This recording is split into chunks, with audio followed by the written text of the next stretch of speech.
Quiero referirme primeramente, hermanos, a algo relacionado con lo que se escucha comúnmente dentro de la cristiandad y pues es común escuchar la voluntad permisiva de Dios. Vamos a darnos cuenta a través de la palabra que Dios no tiene una voluntad permisiva. Dios tiene una voluntad eterna.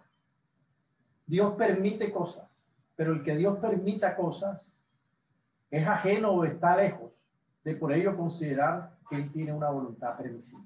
O sea, hay que diferenciar en que el hecho de que Dios permita cosas no quiere decir que Él tiene una voluntad permisiva.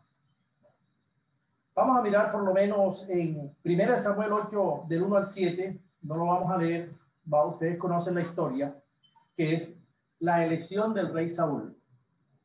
El rey Saúl fue elegido por los hombres. Realmente Dios quería para su pueblo, para Israel, su pueblo terrenal, un rey que tuviera un corazón conforme al de él. Y precisamente Saúl no era el personaje. No obstante, el pueblo va donde Samuel, sumo sacerdote, le dice que ellos quieren un rey. Pues él le dice, obviamente, que quieren un rey. Imagínate, el rey de reyes y señor de señores. Dice, no. Nosotros queremos un rey como las demás naciones. Ahí es donde el pueblo de Dios se iguala al mundo, hablando desde el punto de vista de ese pueblo terrenal, y hoy sucede con la iglesia. Entonces el Señor le dice, bueno, permítelo, porque no te están desechando a ti, sino a mí. Eso es un ejemplo de lo que Dios permite, más no de lo que Dios quiere. Otro ejemplo es lo que sucedió con Balán. Balán, este ministro de Dios que tenía un don en particular, al pueblo que maldijera, o lo que maldijera, maldito sería, y lo que bendijera, bendito sería. Pues fue contactado por el rey Balac para que maldijera al pueblo de Israel. Él le ora a Dios y Dios le dice, no vayas, pero él insiste y Dios le permite que vaya. Ahí vemos lo que Dios permite, pero eso no implica que Dios tenga una voluntad permisiva. ¿Y cómo nos damos cuenta de eso? De que realmente lo que prevalece es la voluntad eterna de Dios, y es lo que Dios siempre ha tenido. Sí, vamos a leer Mateo 19:8.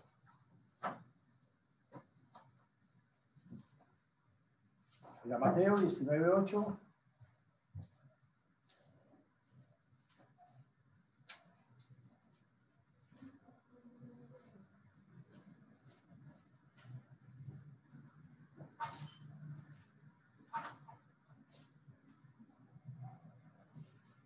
Juan 1:1 dice que en el principio era el verbo, y el verbo era con Dios, y el verbo, ese principio, en el principio habla de la eternidad del verbo.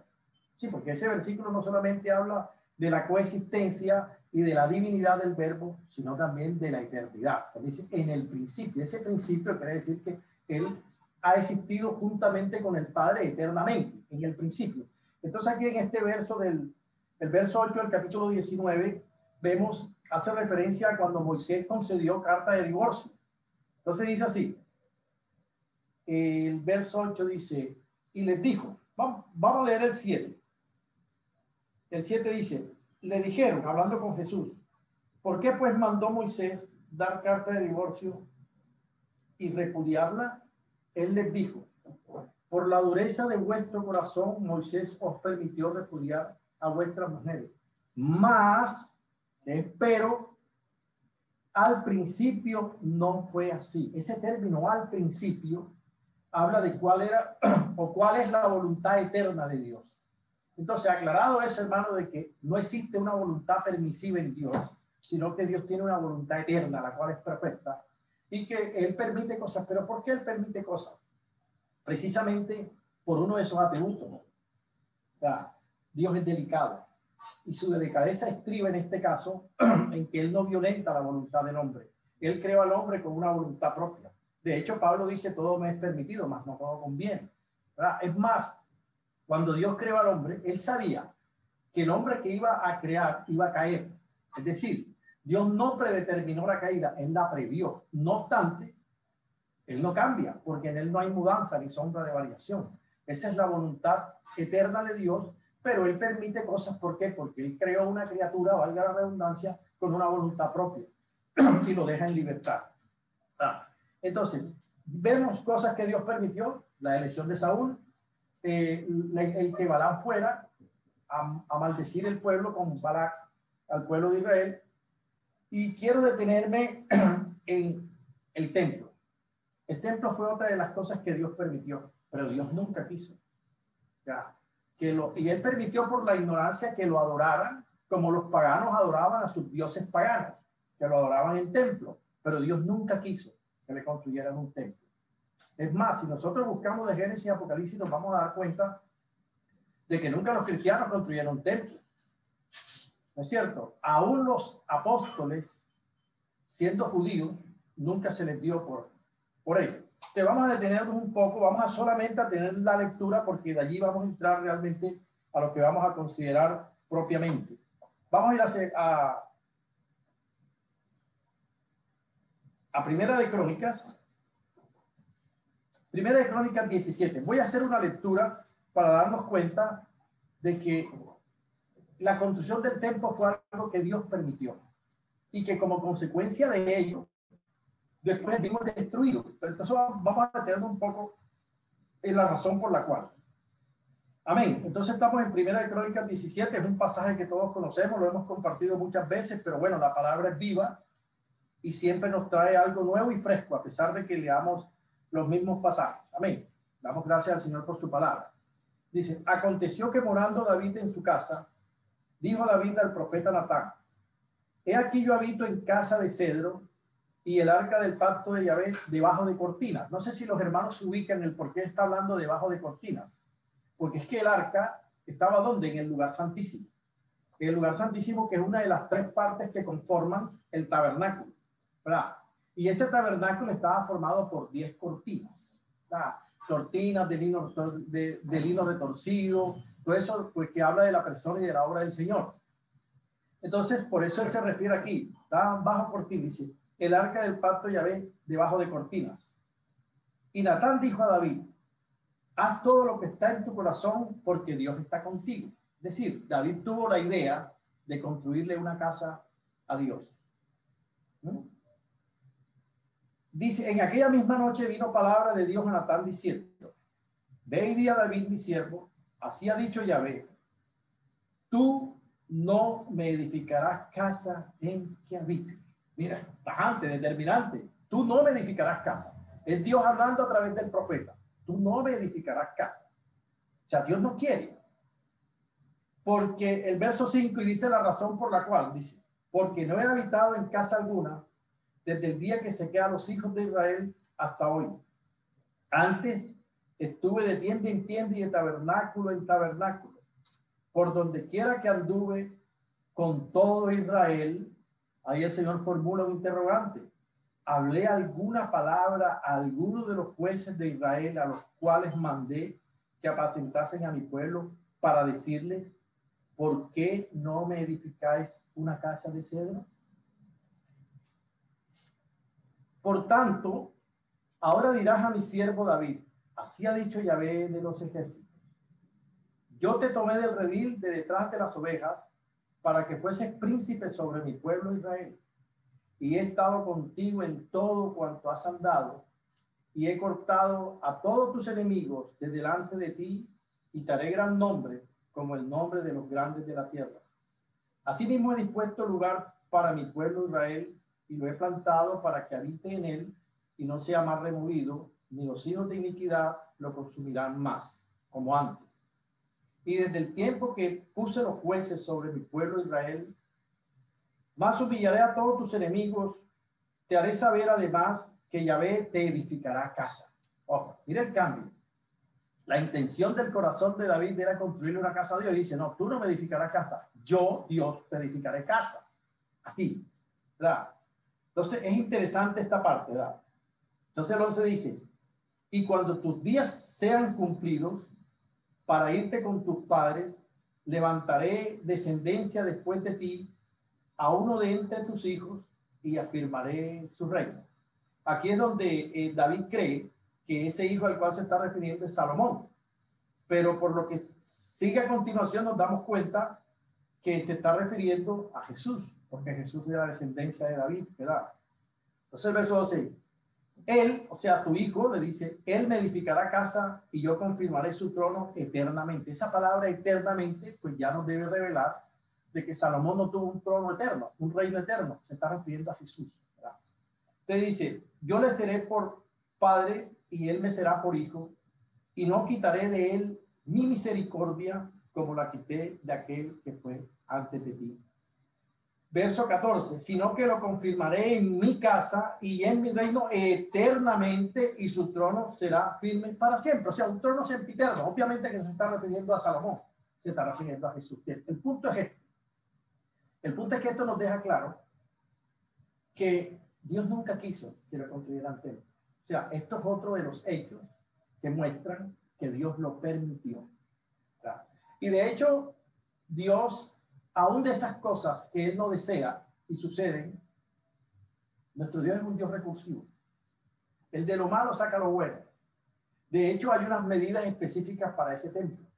Y esas medidas específicas de las cuales no vamos a hablar hoy, que son 60, 20, 10 y 5, no nos vamos a referir. Esas medidas hablan de la persona y de la obra del Señor. ¿Qué sucedió por ese templo? Ese templo fue magnificado por Herodes. Al magnificarlo, quiere decir que él llegó y modificó las medidas, de tal manera que ese templo ya no hablaba de la persona y de la obra del Señor, sino que hablaba de la obra del hombre, de la obra de los hombres. Y ese es el templo que después él dice allá en Mateo 24, que vamos a considerar, será destruido. Pero entonces, teniendo eso claro, vamos a entrar a considerar Mateo 24. Es lo que quiero detenerme un poco. Hermanos, y en libertad, si hay preguntas, aportes, o sea, una conversación a veces edifica más que 10 sermones juntos. Entonces, pues tengamos la conversación. Si hay alguna pregunta, algún aporte, pues estamos en libertad. Es interesante ver que Mateo 24 es un capítulo donde el Señor le habla a los discípulos. Pero si nosotros retrocedemos, nos vamos a dar cuenta que en el 22 le habla a los escribas y fariseos. Y es interesante tener esto en cuenta para lo que vamos a considerar más adelante. En el capítulo 22 le habla a los escribas y fariseos. En el capítulo 23 le habla a la multitud, a la gente y a los discípulos. Pero en este capítulo 24 le habla en específico a los discípulos. ¿Y por qué recalco este hecho? Porque es que este capítulo, precisamente el capítulo 24, que contiene lo que se conoce dentro de la cristiandad como el Apocalipsis de Jesús, ha sido muy controvertido, al extremo de que unos dicen que esto es para Israel, que esto no es para la iglesia. Entonces nos vamos a dar cuenta que esta profecía tiene un cumplimiento cíclico. Que esta profecía, vamos a darnos cuenta que se ha cumplido en parte, se está cumpliendo y se cumplirá. Si no la miramos de esa manera, vamos a encontrar, entre comillas, contradicciones. Pero en la palabra no hay contradicciones. El problema está en nuestra mente. Pero la palabra no tiene problema. Entonces vamos a entrar a considerar lo que es Mateo 24. Dice, aquí le está hablando en específico a sus discípulos. Aclaramos. Y es interesante porque si le está hablando a sus discípulos, le está hablando a la iglesia. No como dice, no, que le está hablando a Israel.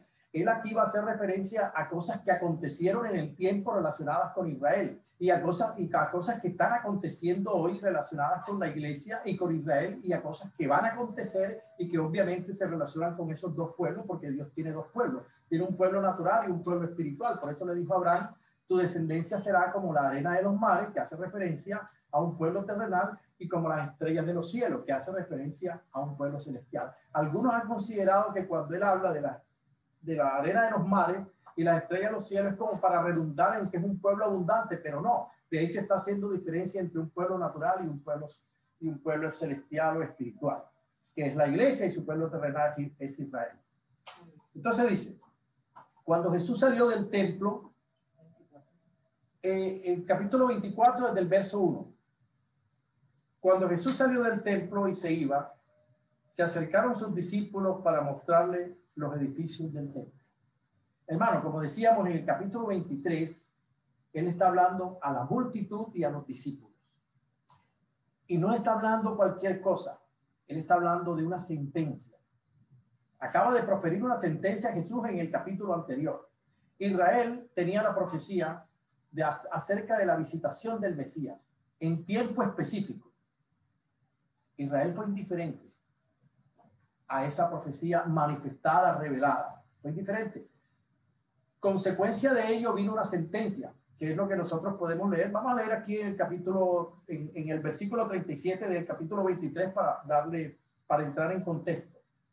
Dice: Jerusalén, Jerusalén. Estoy leyendo el 37 del 23 de Mateo. Dice: Jerusalén, Jerusalén, que matas a los profetas y apedreas a los que te son enviados. ¿Cuántas veces quise juntar a tus hijos como la gallina junta a los polluelos debajo de sus alas, y no quisiste? He aquí vuestra casa os es dejada desierta. Porque os digo que desde ahora no me veréis hasta que digáis: bendito el que viene en el nombre del Señor. Este versículo en específico nos también desvirtúa una doctrina que hay por ahí de que el Señor ya no tiene nada que ver con el pueblo de Israel. Aquí dice que hasta, es decir, que hay un tiempo perentorio. Es un paréntesis mientras él está trabajando con el pueblo gentil. Ese tampoco es el punto, pero aprovechando la coyuntura de estas doctrinas que están en boga ahora, de que el pueblo dice que Dios ha desechado a Israel. Entonces vemos que aquí hay una sentencia. Entonces, obviamente él habló a la multitud y a los discípulos, aquí en ese capítulo 24. Pero fíjense que la multitud es indiferente, como hoy vemos. Hoy están aconteciendo tiempos, por lo menos Israel tuvo de manera específica el día en que el Señor iba a visitarlo, o sea, el día de la visitación. Hoy nosotros no tenemos una fecha específica, pero sí tenemos señales inequívocas que hablan acerca de la segunda venida del Señor. Y vemos que lo que está aconteciendo, que llaman pandemia, esta pandemia, este flagelo, está azotando a todo el planeta, y que realmente no es una pandemia. O sea, porque si nosotros miramos desde el punto de vista etimológico, respondiendo a la raíz de la palabra pandemia, pan significa todo, y demia significa enfermedad, de em. Entonces, es una enfermedad que afectó todo. Si bien es cierto, esta es una enfermedad, es un virus, que es susceptible de que afecte a toda la humanidad, no la ha afectado. Por lo tanto, no es pandemia. La verdadera pandemia se dio en el paraíso, allá en el Edén. Ahí se dio la verdadera pandemia. Cuando Adán pecó, el pecado afectó a toda la humanidad. Esa es una pandemia. Dice: por cuanto todos pecaron. O sea, como Adán representaba, es la cabeza de la humanidad. Cuando él pecó, pues pecó toda la humanidad. Entonces, esa sí es una pandemia porque afectó a toda la humanidad. Esto no ha afectado a toda la humanidad. Entonces, para tener claro lo que es la pandemia, ahí el pecado afectó a toda la humanidad. Entonces, el mundo ha sido indiferente a lo que está pasando. El mundo no puede percibir porque está en oscuridad. Y prueba de ello es que, a pesar de que toda la multitud, junto con los discípulos, escucharon la sentencia, ninguno se preocupó por la sentencia. Pero aquí el verso 24 dice, ahora sí vamos a entrar en materia, verso 1. Cuando Jesús salió del templo y se iba, se acercaron sus discípulos. Ninguno de la multitud, solo sus discípulos, para mostrarle los edificios del templo. O sea, como buenos judíos, ellos estaban orgullosos de las piedras de las edificaciones. Respondiendo, él les dijo: ¿veis todo esto? De cierto os digo que no quedará aquí piedra sobre piedra que no sea derribada. Esto, desde el punto de vista de la literalidad, se cumplió. Literalmente se cumplió. No quedó piedra sobre piedra. Y vamos a ver más adelante que fue cuando el general romano Tito, en el año 70 de nuestra era, llegó, arrasó Jerusalén. O sea, el cumplimiento de la sentencia contemplada en el capítulo 23, eso tiene que ver con un hecho que se cumplió en el tiempo, que es histórico. Por eso es que vamos a ver que esta profecía se ha cumplido en parte, se está cumpliendo y se cumplirá. Y si no la miramos así, vamos a terminar diciendo también que esto es para Israel y que no tiene nada que ver con la iglesia y todas estas cosas. Pero nos damos cuenta que el templo fue quemado. O sea, se cumplió la sentencia que había proferido Jesús en el capítulo anterior. Jerusalén fue arrasada. Mateo no lo dice exactamente, pero vamos a leer lo que Lucas sí lo dice textualmente. Bien, el punto es que este general romano, Tito, que era hijo del emperador de turno Vespasiano, arrasó Jerusalén, quemó el templo, y como Herodes, decíamos al comienzo, había magnificado el templo, es decir, lo había agrandado, y además de ello, lo había recubierto con oro por dentro. Cuando se quemó, el oro se derritió y se introdujo entre las piedras. Entonces, para recuperar el oro que se había introducido entre las piedras, tuvieron que desprenderla. Entonces, esto se cumplió literalmente. No quedó piedra sobre piedra. Este es el cumplimiento profético de lo que había anunciado el Señor y se cumplió de manera literal. Entonces, no lo dice textualmente Mateo. Entonces, yo les invito a que veamos Lucas 21:20.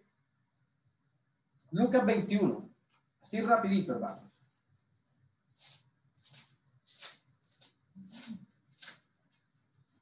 Lucas 21, vamos a leer solamente 4 versículos, del 20 al 24.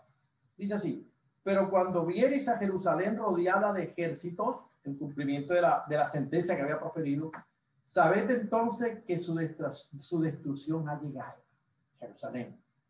Entonces los que estén en Judea, huyan a los montes, y los que en medio de ella, váyanse, y los que estén en los campos, no entren en ella, porque estos son días de retribución. O sea, lo que tú siembras, recoges. Jerusalén fue indiferente al Señor, a su persona, a su obra. Eso sembró, eso recogió, porque el Señor retribuye. Dice, porque estos son días de retribución para que se cumplan todas las cosas que están escritas, la sentencia que había proferido el Señor. Mas hay de las que estén encintas y de las que críen en aquellos días, porque habrá gran calamidad en la tierra e ira sobre este pueblo. Y caerán a filo de espada y serán llevados cautivos a todas las naciones, y Jerusalén será herida por los gentiles hasta que los tiempos de los gentiles se cumplan. Nuevamente este versículo pues, nos da a entender que es un tiempo perentorio, que es transitorio, endurecimiento en parte, un endurecimiento parcial. Lo interesante es que aquí se están refiriendo a Jerusalén. Mateo habla de que la huida no sea en día de reposo, es donde la gente ha enfatizado de que fíjate, el día de reposo, esto en efecto para Israel, pero esto se cumplió en el año 70 de nuestra era.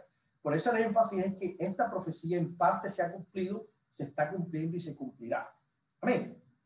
Bien, entonces dice, y estando él sentado en el monte de los olivos, los discípulos se le acercaron aparte diciendo, ahora, ¿cuáles discípulos? El Señor también tenía un círculo íntimo.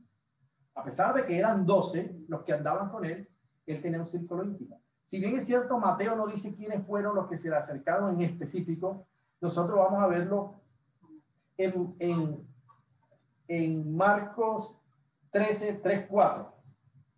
Vamos a verlo en Marcos. Marcos capítulo 13, 2 versículos, el 3 y el 4. Este capítulo 13 de Marcos habla del mismo pasaje de Mateo 24. Entonces dice, verso 3, y se sentó en el monte de los olivos frente al templo, y Pedro, Jacobo, Juan y Andrés le preguntaron tal.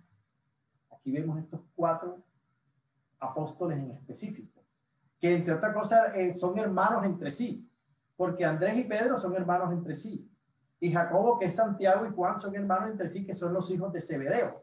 Ya, que es los hijos de aquella madre que se le acercó a Jesús y le pidió que uno se sentara a la derecha y otro a la izquierda, que estuvieron con Pedro en el monte de la transfiguración. Y como decía el hermano Stephen Cone, la palabra de una tía pesa, porque esta mujer, la madre de los hijos de Zebedeo, hermana de María, por lo tanto tía de Jesús. Entonces, aquí sabemos ya estos 4 apóstoles en particular fueron los que se acercaron a Jesús. Entonces seguimos en Mateo 24, verso 3. Y estando él sentado en el monte de los olivos, los discípulos se le acercaron aparte diciendo, dinos, ¿cuándo serán estas cosas? ¿Y qué señal habrá de tu venida y del fin del siglo? Es interesante el poder desglosar este interrogante. Esta es una pregunta compleja, no complicada. Compleja, ¿por qué? Porque es compuesta. Esta pregunta tiene 3 puntos. Primero, ¿cuándo serán estas cosas? ¿Qué cosas? Lo que acabamos de leer, la sentencia que en el capítulo 23 había proferido Jesús sobre Jerusalén, sobre Israel, que incluía la destrucción del templo.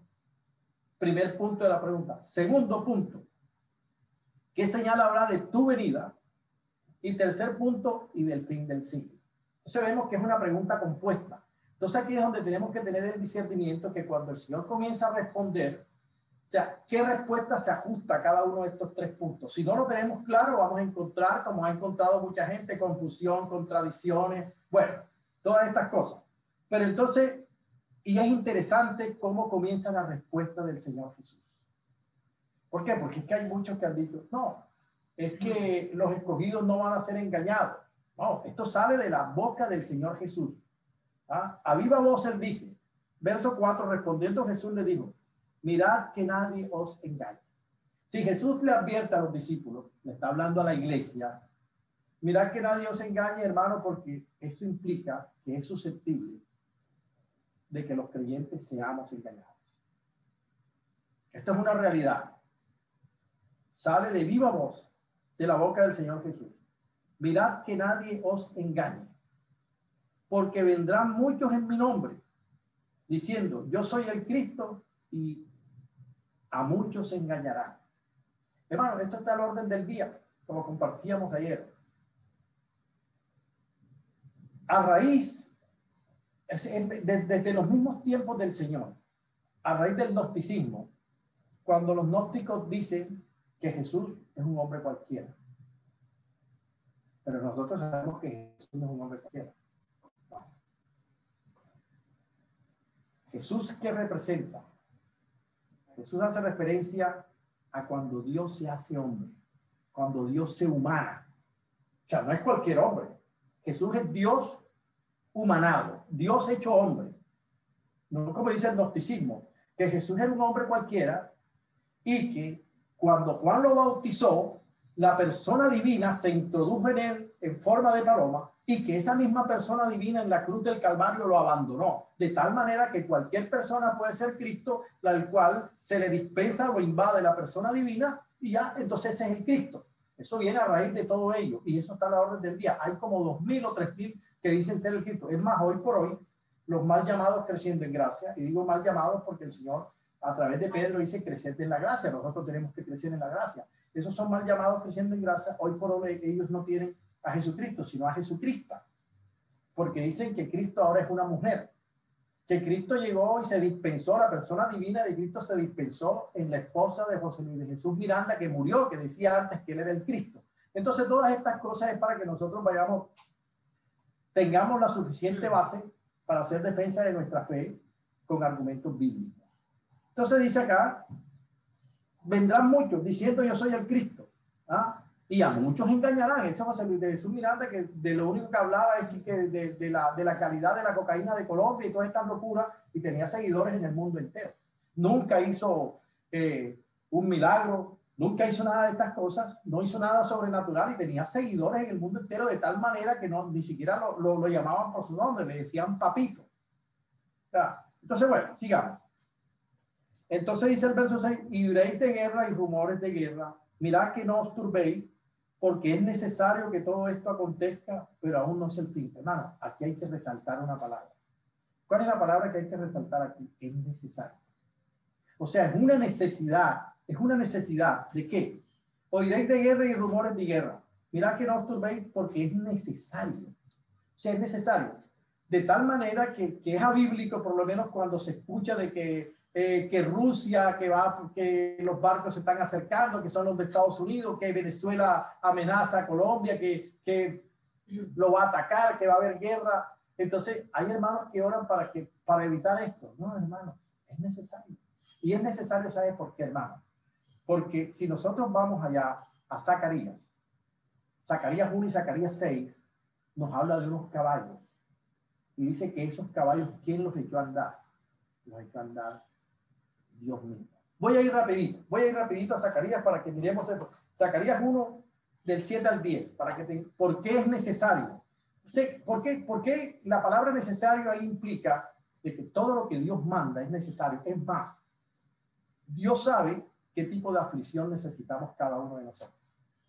¿Qué tipo de aflicción? Y la propicia. La propicia o la permite. Porque esa aflicción nos va a ayudar. Porque si bien es cierto, decíamos ahorita de que Dios es un Dios delicado, a pesar de que Él es omnipotente, a pesar de que Él no solamente nos creó, sino que se humanó y pagó por nosotros, nos compró, a pesar de todo ello, Él no violenta la voluntad del hombre. No la violenta. pero sí hace algo interesante. Dios crea situaciones o propicia situaciones difíciles y es una manera de ayudarnos para que nosotros miremos hacia Él. No violenta la voluntad, pero crea situaciones que nos ayuden a mirar hacia Él, para que veamos la necesidad que tenemos de Él. Ese es nuestro Dios. Entonces, veamos, decíamos que Zacarías 1 del 7 al 10, vamos a mirar esta parte.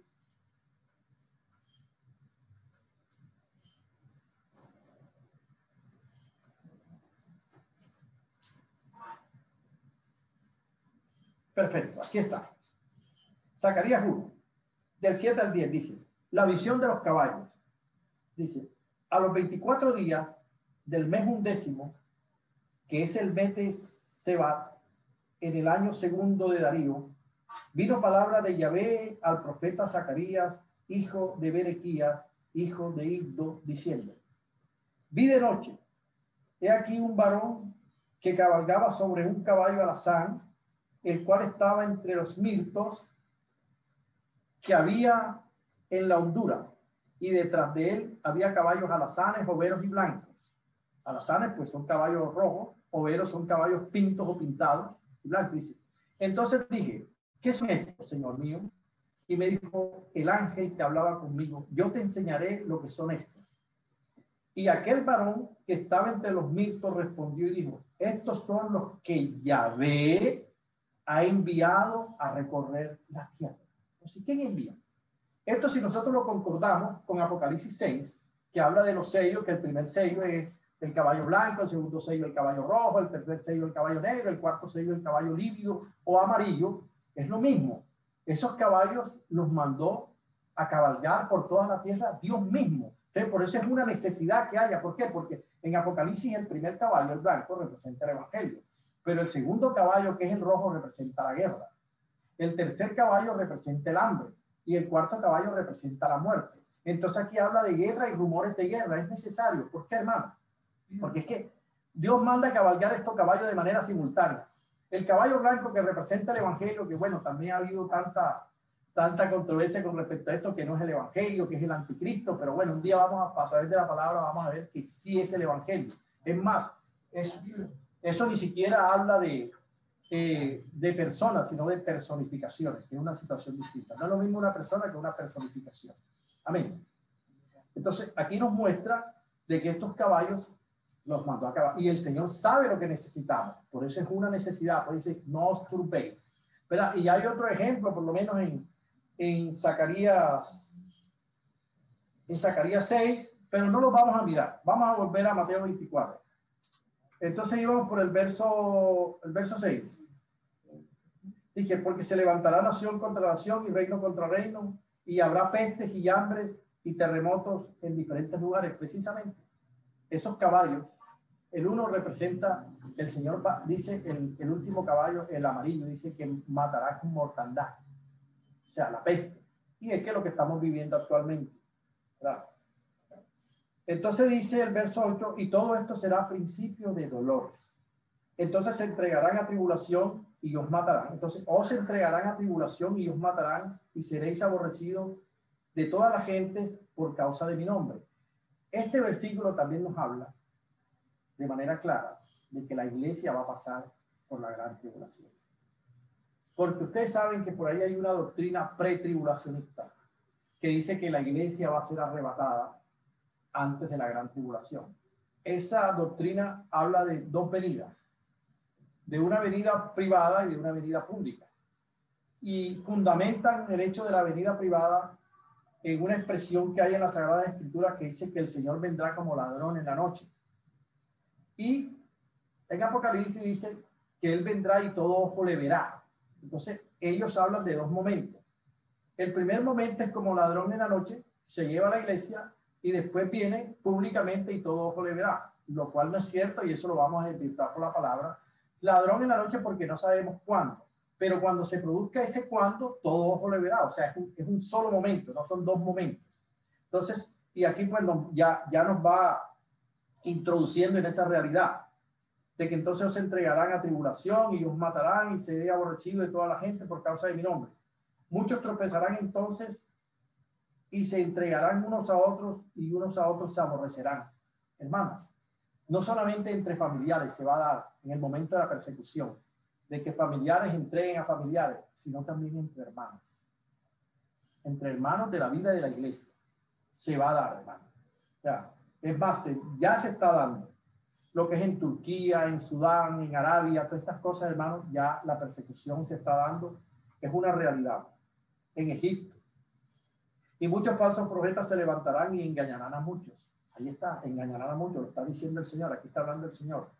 Y por haberse multiplicado la maldad, aquí la palabra maldad, realmente el griego original no habla de maldad, sino iniquidad. Por haberse multiplicado la iniquidad, el amor de muchos se enfriará. Hay una diferencia entre maldad e iniquidad. La palabra maldad hace referencia a cuando un acto se hace con el deseo malintencionado de causar un daño, eso es maldad. Pero la iniquidad es cuando la intención no es mala, pero se produce el daño, ¿verdad? Hay un pasaje de la Biblia que nos habla de que algunos se van a presentar ante el Señor diciendo: Señor, en tu nombre yo expulsé demonios, en tu nombre sanamos enfermos, en tu nombre hicimos milagros, en tu nombre son creyentes, porque esa expresión implica que tenían el don y el don operaba. Entonces, sanar enfermos, pues no es malo, ¿cierto? Hacer milagros no es malo, en tu nombre. Lo que pasa es que, hermano, hay cosas que nosotros hacemos en el nombre del Señor, para el Señor, pero sin el Señor. O sea, es una intención humana, así como la de David, la construcción del templo. Esa es una intención de su corazón, ¿verdad? Es algo movido por los sentimientos, no es la guianza del Espíritu. Entonces el Señor dice: apartaos de mí, a esos que dicen en tu nombre hice esto, apartaos de mí, hacedores de maldad, traduce Reina Valera, pero realmente es hacedores de iniquidad, porque lo que ellos hicieron, hacer milagros, sanar enfermos, libertar cautivos, no era con una intención malintencionada, sino que era con la mejor de las intenciones, pero Dios no mandó a hacer eso. O sea, cuando uno es movido por los sentimientos, ese es un mal consejero, el sentimiento. Tenemos el caso de Pedro, cuando el Señor dice que tiene que acontecer que él vaya a Jerusalén y sea muerto en la cruz y todas estas cosas. Pedro le dice: Señor, quédate con nosotros para que eso no acontezca. Es un buen sentimiento, pero el Señor le dijo: apártate de mí, Satanás. No le está diciendo Satanás a Pedro, sino lo que hay detrás de ese sentimiento, ¿verdad? Entonces son cosas que, movidos por los sentimientos, sin la guianza del Espíritu, tú lo puedes hacer en nombre del Señor, para el Señor, pero sin el Señor. Entonces hay que tener cuidado en ese aspecto, porque es lo que tú juzgas de que está bien hecho. Es una cuestión almática, no es la guianza del Espíritu. Bien, entonces dice: por haberse multiplicado la iniquidad, el amor de muchos se enfriará. Dice: mas el que persevere hasta el fin será salvo. Este versículo también ha traído mucho tropiezo, porque por conclusión lógica diría: bueno, y el que no persevera hasta el fin, entonces no es salvo. Entonces hay que ver a qué aspecto de la salvación se está refiriendo. Por eso es menester que nosotros estemos claros que la salvación es un proceso progresivo que se da en tres tiempos: tiempo pasado, tiempo presente, tiempo futuro, y que abarca las tres partes que conforman el ser. Si no tenemos eso claro, aquí concluimos lógicamente: bueno, más el que persevera hasta el fin será salvo. Entonces, ay, el que no persevera entonces no es salvo. Entonces, ¿a qué aspecto de la salvación se está refiriendo? Porque yo no puedo perseverar por mi salvación, porque la salvación es por gracia, no puede estar refiriendo a la salvación inicial. Aquí se está refiriendo a reinar, o sea, lo que tiene que ver con el alma, ¿verdad?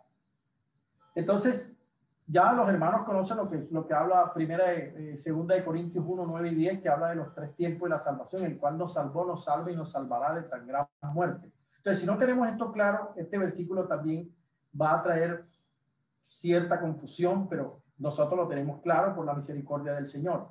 No se está refiriendo a la salvación por gracia, no se está refiriendo al don, sino al galardón, que entre otras cosas pues es la entrada al reino.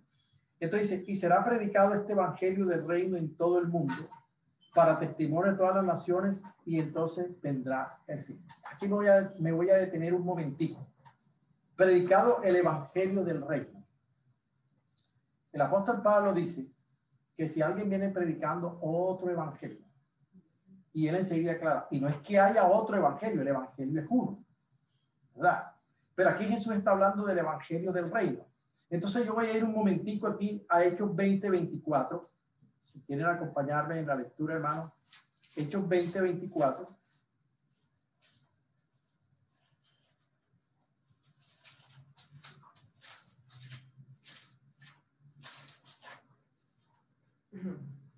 Amén. Hechos 20:24 está Pablo hablando. Y dice Pablo, pero de ninguna cosa hago caso, ni estimo preciosa mi vida para mí mismo, con tal que acabe mi carrera, con gozo, y el ministerio que recibí del Señor Jesús para dar testimonio del evangelio de la gracia de Dios. Entonces, aquí Pablo está hablando del evangelio de la gracia y Jesús está hablando del evangelio del reino. Entonces, ¿qué hay dos evangelios? No, sino que el evangelio tiene dos aspectos. El evangelio tiene dos aspectos. Un aspecto es la gracia y otra cosa es el reino. Ya. Y eso podemos contemplarlo en Efesios 4. Y ahí tiene que ver lo que decía nuestro hermano Camilo al comienzo, nuestro amado hermano, de la responsabilidad que hay de predicar. Voy a ir a Efesios 4. Voy a leer solamente unos pocos versos, 2 o 3 de Efesios 4, para darnos cuenta de esa realidad. Efesios 4, 11. A partir del verso 11 dice así.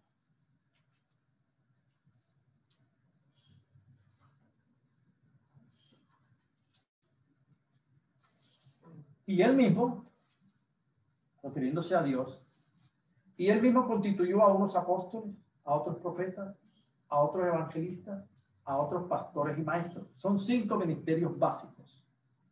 Pero estos 5 ministerios básicos desarrollan una función específica. Aquí el Espíritu Santo deja plasmado eso.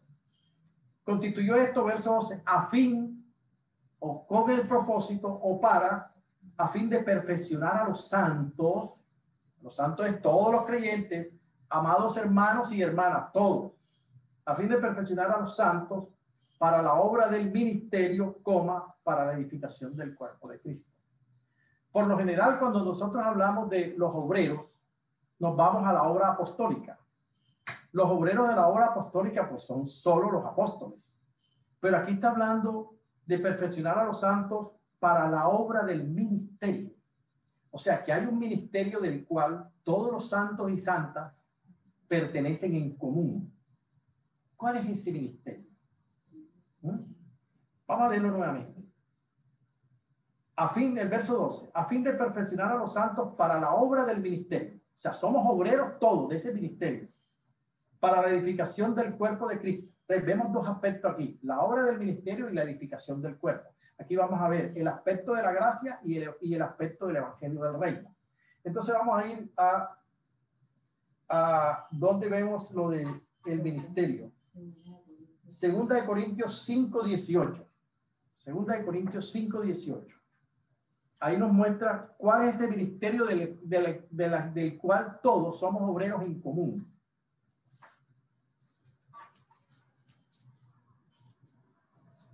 Amén. Segunda de Corintios 5:18 dice, va a leer desde el 17. De modo que si alguno está en Cristo, nueva criatura es. Las cosas viejas pasaron y aquí todas son hechas nuevas. Y todo esto proviene de Dios, quien nos reconcilió consigo mismo por Cristo y nos dio el ministerio de la reconciliación. ¿A quién? A todos los que son nuevas criaturas. Entonces, nosotros como obreros de ese ministerio de la reconciliación, tiene que ver con lo que decía nuestro amado hermano Camilo al comienzo. Tenemos la obligación, la responsabilidad de predicar el evangelio. No solamente esa responsabilidad son de los apóstoles, de los profetas, de los evangelistas, de los pastores y maestros. No. Ahora, estos ministerios básicos tienen como función específica, aparte de eso, el apóstol pues funda iglesia, tienen como función específica perfeccionar a los santos. Hay unas versiones que dicen equipar o preparar a los santos para la obra del ministerio, para la edificación del cuerpo. Entonces, ¿por qué toco esto? Toco esto, hermano, porque la obra del ministerio en la cual estamos todos tiene que ver con el aspecto del evangelio de la gracia. Ese se le predica al no creyente. Jesús murió por ti. Si tú te arrepientes, tus pecados son perdonados, eres salvo.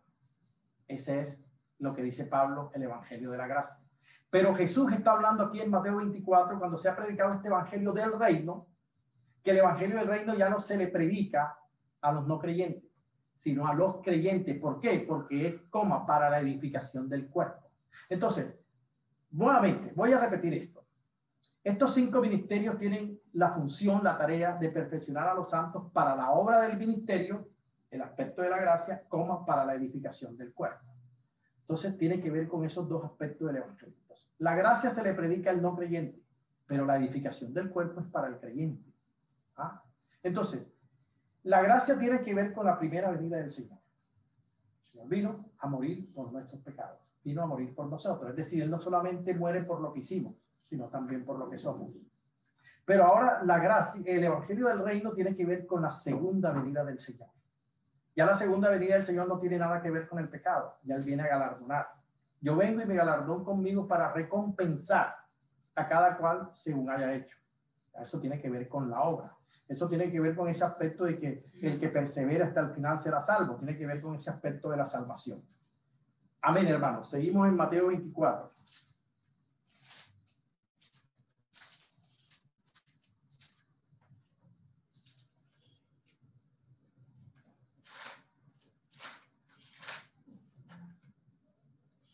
Bien. Entonces eso tiene que ver con el verso 14, y será predicado este evangelio del reino en todo el mundo para testimonio a todas las naciones. ¿Qué quiere decir eso, hermano? Que nuestros amados hermanos evangélicos, ellos conocen mucho de gracia, pero conocen poco acerca del evangelio del reino. Ellos conocen poco acerca de lo que es el reinado milenial, acerca de que si nosotros no calificamos para el reino, vamos a ir a un lugar que se llama las tinieblas de afuera, donde será el lloro y el crujir de dientes, que eso está para creyentes. Así como lo dice Mateo 8:12, de que los hijos del reino serán echados en las tinieblas de afuera y será el lloro y el crujir de dientes. Entonces los que estén en Judea, verso 16, el verso 15 dice: por tanto, cuando veáis en el lugar santo la abominación desoladora de que habló el profeta Daniel, el que le entienda. O sea, le está diciendo a la iglesia, por tanto, cuando veáis la abominación desoladora. O sea, hay una abominación desoladora futura cuando la veáis, porque ya ha habido abominación, por lo menos durante el imperio griego, hubo un personaje que se llamó Antíoco Epífanes. Ese Antíoco Epífanes, ¿qué hizo? Sacrificó una cerda en el lugar santo. También cuando fue arrasada Jerusalén. Ahí se vio la abominación desoladora. Y lo que hacíamos referencia ahorita de Tito en el año 70 de nuestra era, cuando el templo fue destruido, ¿qué hizo Tito? Tito erigió una estatua en el lugar santo, una estatua de él, para ser adorado como Dios. Esa es la abominación desoladora. Pero hay una abominación desoladora futura y última, que es la de la cual habla Tesalonicense, cuando habla del hijo de perdición, de que el anticristo se va a sentar en el templo haciéndose pasar por Dios como si fuera Dios. Porque es que ahí aclaramos que la palabra anticristo no solamente es contrario a Cristo, sino que se hace pasar por. Ya, eso pues está ahí en Tesalonicense. Ustedes conocen los pasajes. Entonces los que estén en Judea huyan a los montes. Esto es lo que leíamos ahorita en Lucas. Esto hace referencia a lo que sucedió en el año 70. Este es un hecho que ya aconteció dentro de toda esta profecía. Entonces los que estén en Judea huyan a los montes. Los que estén en la azotea no desciendan para tomar algo de su casa. Y el que esté en el campo no vuelva atrás para tomar su carga. Mas hay de las que estén en cinta y las que críen en aquellos días. Orad pues que vuestra huida no sea en invierno ni en día de reposo, en sabbat. Entonces aquí dice, viste que esto fue Israel. Claro, esto aconteció, es para Israel, lo que hemos venido enfatizando, de que esta parte ya se cumplió. Por eso es que es una pregunta compuesta y tenemos que ver qué aspecto de la respuesta del Señor se ubica en cada uno de estos puntos. Esto significa en este punto, ¿el cual? En lo que es la sentencia que hubo contra Jerusalén, que implica la destrucción del templo. Entonces dice, porque habrá entonces, ya esto es para la iglesia, porque habrá entonces gran tribulación, la cual no la ha habido desde el principio del mundo hasta ahora, ni la habrá. Esto no ha acontecido. Ni la habrá, no ha acontecido. Entonces ya esto es para la iglesia, ya está hablando acá de la gran tribulación. Y si aquellos días no fuesen acortados, nadie sería salvo, mas por causa de los escogidos, aquellos días serán acortados. Entonces, si alguno os dijera, mirad, aquí está el Cristo, o mirad, allí está, no lo creáis, de lo que veníamos hablando, los falsos cristos, porque se levantarán falsos cristos y falsos profetas y harán grandes señales y prodigios de tal manera que engañarán, si fuere posible, aún a los escogidos. Aquí donde algunos dicen, no, que no es posible, sí es posible. Ya os he dicho antes, así que si os dijeren, mirad está en el desierto, no salgáis, o mirad está en los aposentos, no lo creáis. Porque como el relámpago que sale del oriente y se muestra hacia el occidente, así será también la venida del Hijo del Hombre. Verso 28, porque donde quiera que estuviera el cuerpo muerto, allí se juntarán los buitres. Aquí Reina Valera dice águilas, pero no es águila. ¿Por qué? Este verso 28 también ha sido motivo de mucha controversia, pero es elemental lo que dice aquí. Dice, porque donde quiera que estuviera el cuerpo muerto, allí se juntarán los buitres. El buitre se diferencia del águila porque el buitre es un ave carroñera. En cambio, el águila es un ave rapaz. La diferencia está en que el buitre come cadáver, pero el águila caza la presa viva. Entonces, cuando hay buitres alrededor, como los gallinazos, los boleros, tú con toda seguridad puedes decir, hay un cadáver. Es evidente. Y eso es lo que quiere decir este verso 28, que la venida del Señor será evidente, todo ojo lo verá. ¿Por qué? Porque donde quiera que estuviera el cuerpo muerto, allí se juntarán los buitres. Eso habla de que todo hecho lo verá y que será evidente la venida del Señor. Bien.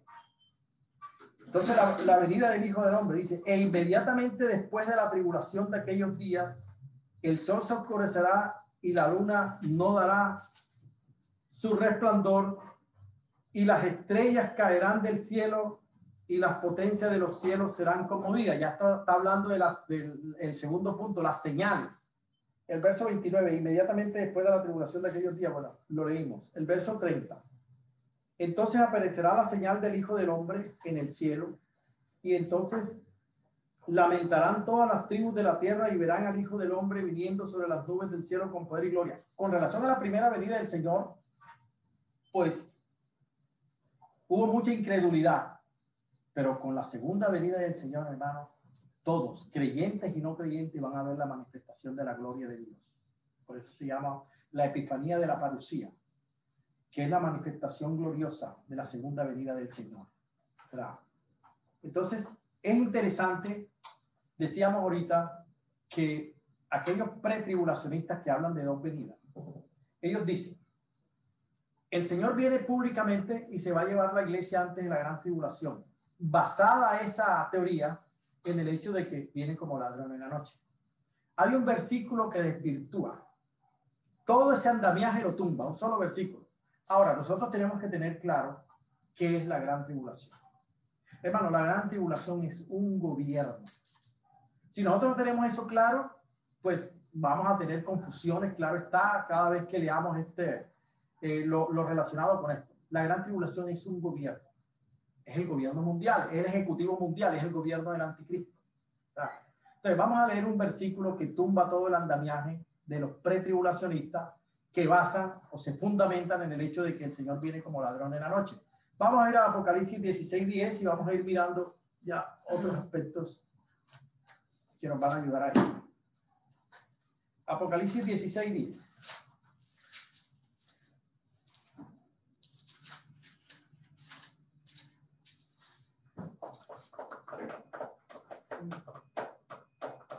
Amén. El quinto ángel derramó su copa sobre el trono de la bestia. El trono de la bestia. ¿Quién es la bestia? El anticristo. ¿Ah? Está el dragón, la bestia y el falso profeta. El dragón es el padre, el diablo. La bestia es el anticristo, el hijo. Y el falso profeta, pues, es el que está preparando el camino para el establecimiento de este ejecutivo mundial. Dice,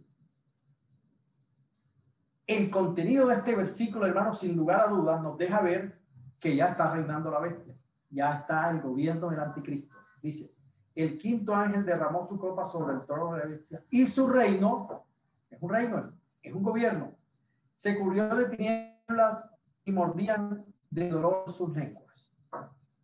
Y blasfemaron contra el Dios del cielo por sus dolores y por sus úlceras y no se arrepintieron de sus obras. El sexto ángel derramó su copa sobre el gran río Éufrates y el agua de este se secó para que estuviese preparado el camino a los reyes del oriente.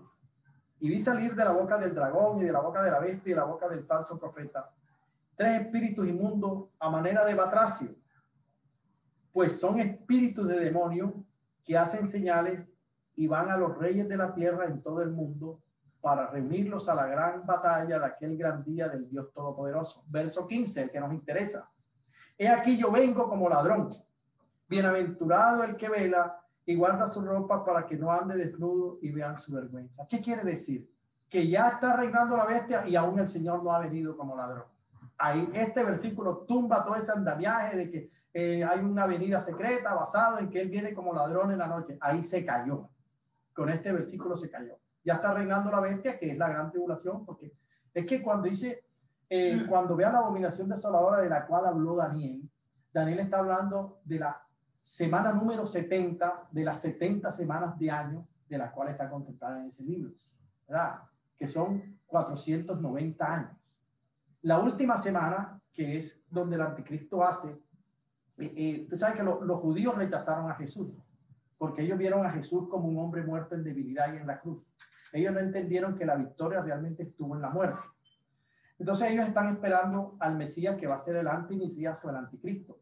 Este se va a sentar en el trono de Dios haciéndose pasar por Dios, que es la abominación desoladora de la cual acabamos de leer en Mateo 24. Cuando veáis la abominación desoladora en el templo de la cual habló Daniel, es la sentada del anticristo allí. Esa última semana de las 70 semanas de Daniel, a los primeros 3 años y medio que él establece nuevamente el cumplimiento de la ley, toda esa práctica de la celebración de la fiesta judía, del sacrificio de los animales, que los judíos dicen, este sí es, porque como ellos están bajo la ley y la ley contempla todo ello, entonces, pero a los 3 años y medio, o sea, a la mitad de esa semana, él va a sacar las uñas y se va a mostrar como lo que es cuando ellos se van a dar cuenta, ya, de que es el anticristo, y es cuando van a reaccionar, y se van a dar cuenta de que realmente ellos, ese antimesías que va a engañar a los judíos, es el establecimiento, hermano, de lo que el pacto que hizo con ellos, y que obviamente va a dar al traste porque ellos se van a dar cuenta quién es realmente, que es el anticristo. Esa es la abominación desoladora de la cual habla Mateo 24. Bien, pues sigamos en Mateo 24.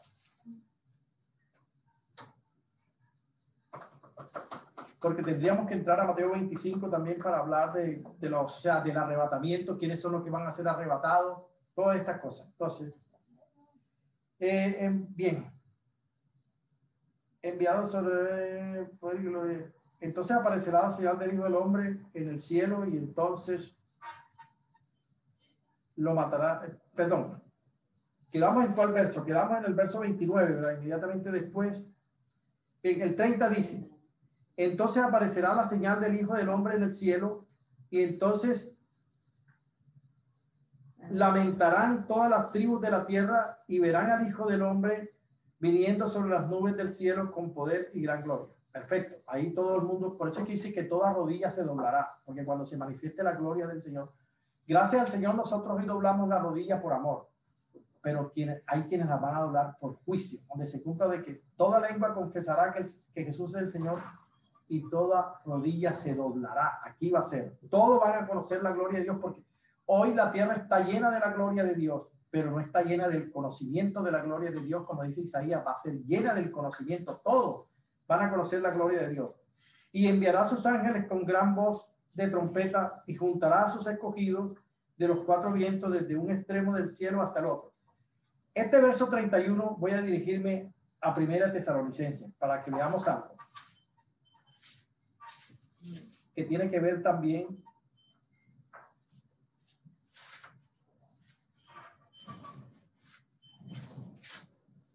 con este aspecto del pretribulacionismo.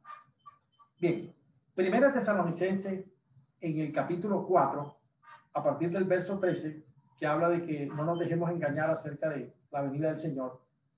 Dice el verso 13, tampoco queremos, hermanos, que ignoréis acerca de los que duermen, para que no os entristezcáis como los otros que no tienen esperanza. Porque si creemos que Jesús murió y resucitó, así también traerá Dios con Jesús a los que durmieron en él. Este versículo se apoya en ello también, dice traerá, viste que traerá. ¿Por qué los traerá? Porque se los llevó. No, Señor, no porque los llevó. ¿Se acuerdan de ese diálogo que tuvo el ladrón de la derecha en ese momento de agonía con Jesús? Él le pidió algo. Dijo, Señor, acuérdate de mí cuando vengas en tu reino. El Señor le dijo, hoy estarás conmigo en el paraíso. No le dijo reino, le dijo paraíso, ¿verdad? El paraíso es el tercer cielo. Pablo dice que él sabe de un hombre que estuvo en el paraíso, que estuvo en el tercer cielo. Bien. Los hermanos que duermen, los que han partido como las 10 vírgenes, esos hermanos están en el paraíso, que es el tercer cielo. Entonces, cuando el Señor venga descendiendo,